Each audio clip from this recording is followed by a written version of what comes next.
recognizing domestic violence and seeking help. We're going to talk to a counselor about that just ahead. And proper car seat use for your precious cargo. We're talking about that too. Plus healing after loss. We'll share one couple's journey. Mid-morning starts right now. WCBI's Mid-Morning with Aundrea, breaking away from your everyday.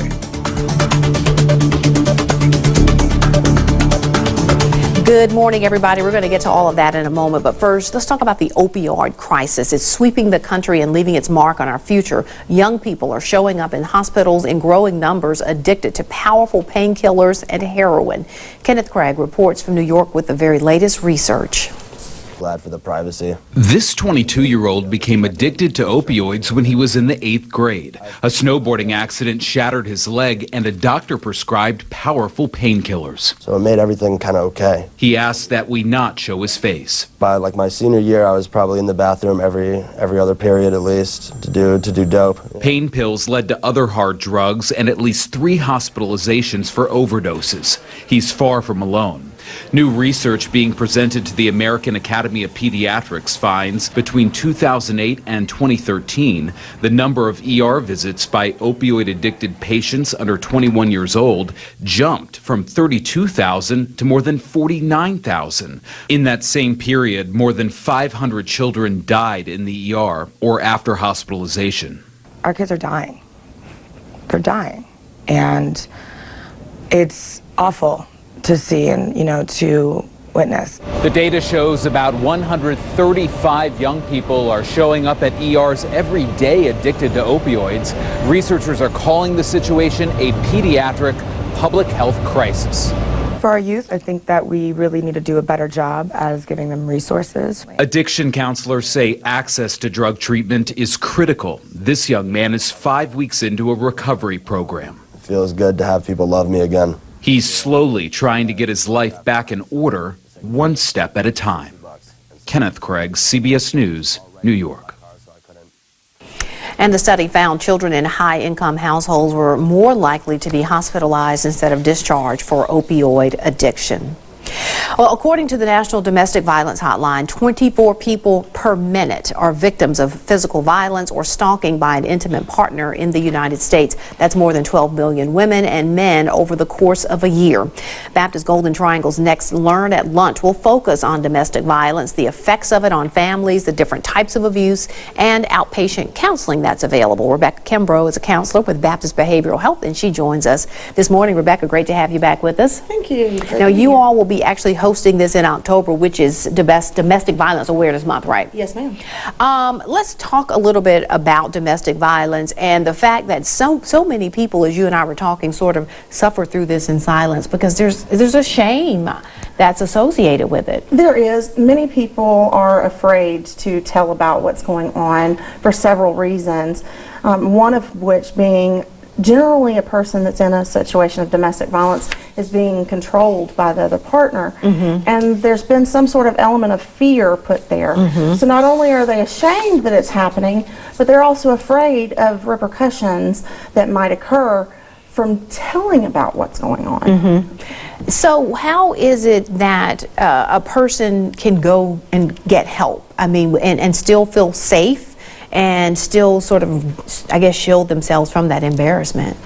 One of the things that's very important to understand is that often this does not happen overnight. Sometimes it takes a little planning in advance. If you know someone that is going through this, help them make a safety plan so that they can get out. They can also call, obviously they can call 911, but they can also call a local shelter who will also help them create a safety plan and get them to a safe, undisclosed location as well. The abuse affects not just the person that is being abused. Very often this is a family situation. Talk about the effects that it can have on children or just other extended family members. Well, particularly when you're dealing with children, you're looking at psychological, social, emotional consequences that can last for years. And it creates a cycle that can continue for generations. For those children, they are going to need themselves some counseling, some help dealing with the things that they've seen. And when you say that it can extend into generations, do you mean that those children could possibly, I mean, they live in an environment where they think this is how family structure works, so either they will accept that or they themselves will become perpetrators of it? Correct. They either become a victim because they believe that this is normal, or they could become a perpetrator because they believe this is normal. And so it turns into a cycle that continues for years often throughout families. What are some ways that what are some things you might look for in a person who may be going through a domestic situation? And it's not always physical, and we want to point that out as well, right? That's correct. There are lots of different ways that someone can be abused: emotionally, verbally, psychologically, financially, digitally. We see that a lot, even with our younger kids now, with bullying and things of that nature. But as far as things to look for, a sense of sadness, isolation, difficulty making eye contact in public, concern about anything that their partner, the person that might be the abuser, might come to know from any conversations that you might have, concerns about their children's well-being and safety around the abuser. As far as physical abuse, you might even see someone wearing accessories or clothing out of season because they're trying to hide marks. Well, all of this is going to be covered in the Learn at Lunch that is coming up at Baptist Golden Triangle. It's on October the 4th. It's at noon. Now, the deadline, though, to register is September the 27th, because you all like to get a count, Yes, right? ma'am. So there's the number to call, 244-1132. Some important information to be shared, and Rebecca will be there sharing and answering questions. Always good to have you here. Thank you. I look forward to coming. Thanks so much. All right, still to come, if you are doing it right, car seats for your little ones. We'll have that when Mid-Morning returns in a moment.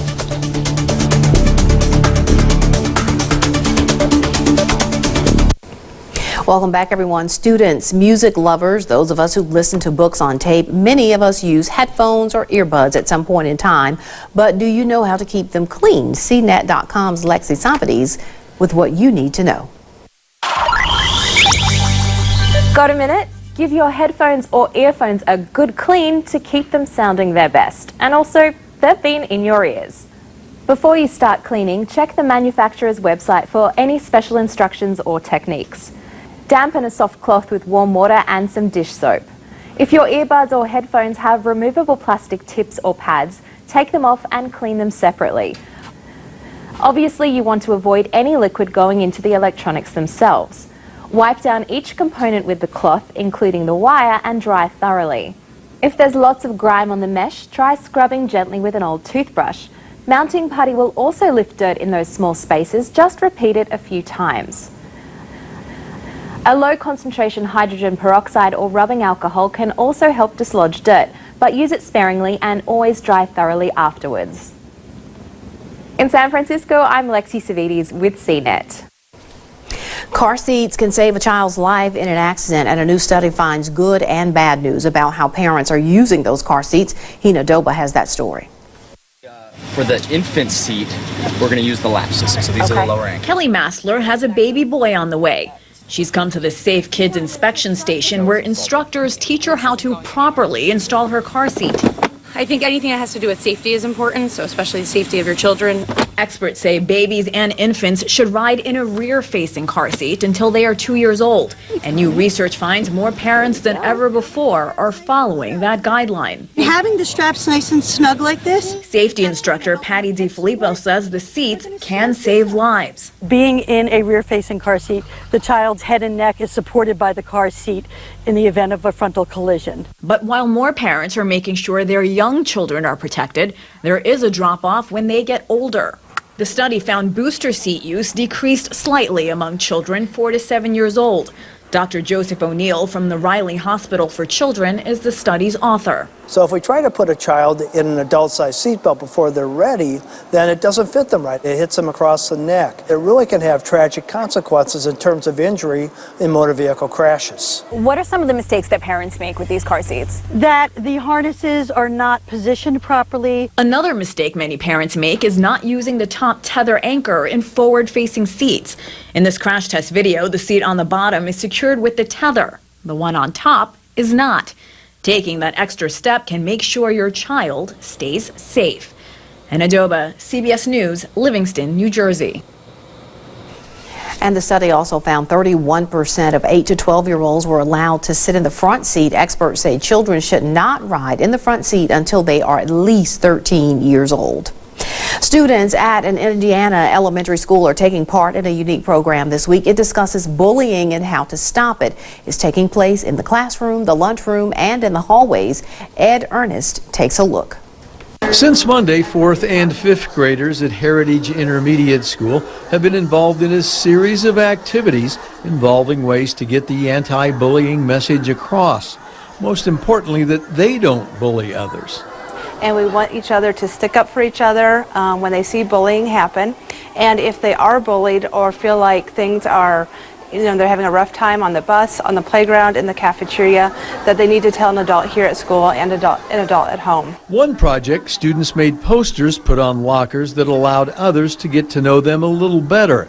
Outside, they wrote messages in chalk to promote anti-bullying. Today was set aside for them to perform random acts of kindness. So we really want our kids to understand how to treat others. It is a bully prevention week, and bully prevention starts with making connections with other students in a positive way. The students taking part in the program here this week are taking away a lot of positive messages about the need to stop bullying and the effect that it has on those who are being bullied. A bully is somebody that just keeps picking and picking and picking on somebody over and over again and trying to break them down.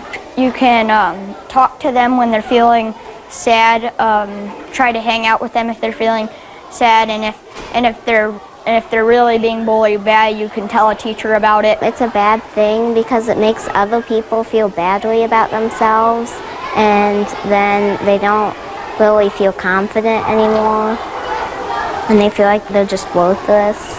Ed Ernstis, WSBT 22 News.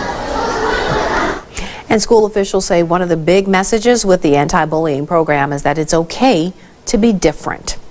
All right, coming up, loss unites two parents. We'll have their story when Midmonring returns.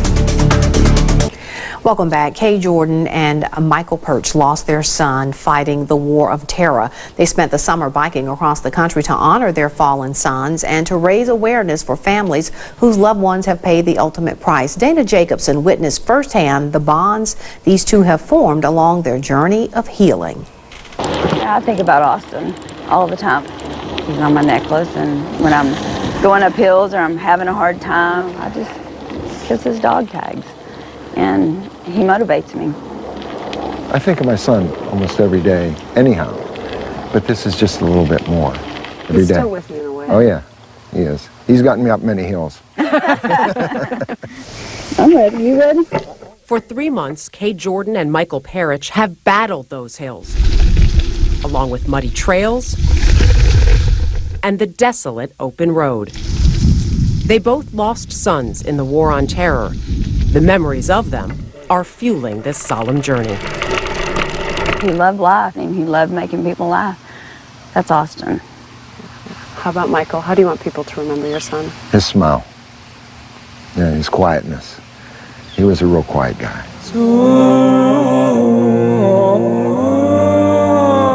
Strangers at the start, Kay and Michael are now bound by a common goal, a 3,700-mile cross-country bike ride to raise awareness for Gold Star families and honor all who made the ultimate sacrifice.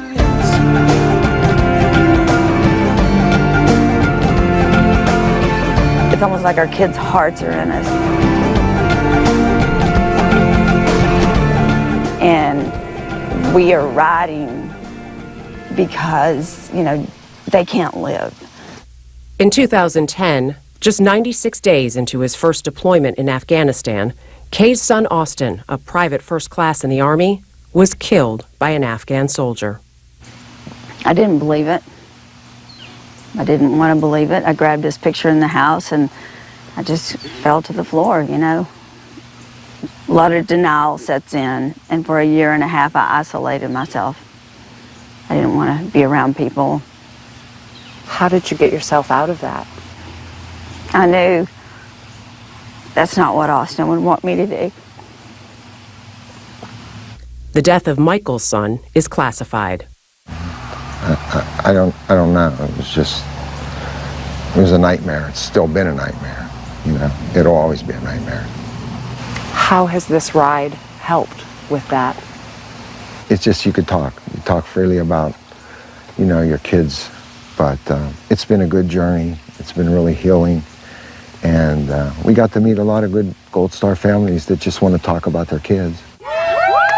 Connecting with those families, making sure their children aren't forgotten, is central to Kay and Michael's mission. Just kidding. More motivation has come from a member of the support team, Chris Ring. This decorated former Navy SEAL completed his own challenge 2 years ago. It's always that first little chill going up the back. When he swam the Mississippi River to honor the fallen. I love being out here as long as I can because it's like I want to protect them as much as I can. I want them to be uncomfortable at all. He's got his little ways of going up. Here's your water. Here, you need to drink this, you know, or making sure. He just takes care of us. There was no quit in the Mississippi River for him, so there's no quit for us either. What has that meant to you, to have each other on this ride? You could go to any doctor and they give you pills, they talk to you, but until you talk to somebody that's gone through it, that's the best thing you could do. You were total strangers going into this. Can you describe what the bond is like between you now? Well, we're family. Not a family we wanted to be a part of, and for the worst reason, we're family. We lost our children.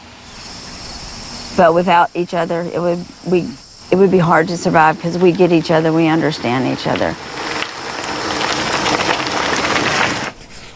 When we come back, one artist uses his skills to save birds from extinction. Midmonring will return in a moment.